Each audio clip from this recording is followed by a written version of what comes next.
সুখের অট্টালিকায় যদি থাকো তবুও মৃত্যু হবে, দুঃখের কুড়ে ঘরেও যদি পড়ে থাকো তবুও মৃত্যু হবে। সুস্থ থাকলেও মরে যাবা, অসুস্থ হইলেও মরে যাবা। 3 বেলা খানা, সন্তানের বিদেশের টাকা, বিল্ডিং এর টাকা, বাড়ি ভাড়া সব থাকলেও মরে যাবা, কিচ্ছু না থাকলেও মরে যাবা। জীবনে কোনোদিন যে সুখ দেখে নাই তারও মৃত্যু হবে। জীবনে যে কোনোদিন দুঃখ দেখে নাই, প্রিয় বন্ধু আমার, সেও মরে যাবে। আমার ভাই, কেউ মরতে চায় না, কোনো মানুষ মরতে চায় না, আত্মীয় স্বজনও তাকে মরতে দিতে চায় না। সবাই তো চেষ্টা করে বেঁচে যাক, কিন্তু কে তাকে নিয়ে যায়? কে তাকে নিয়ে যায়?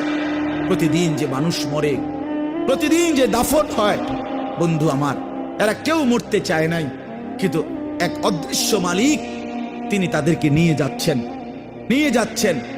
অতএব প্রিয় বন্ধু, প্রিয় বাপ, সবার কাছে অনুরোধ, আপনাদের এই ভাই, আমি আমার সহ আপনাদেরকে অনুরোধ করলাম, গুনাহ ছেড়ে দেন, আল্লাহর নাফরমানি ছেড়ে দেন বাপ। হায় মুসলমান, যদি কলিজা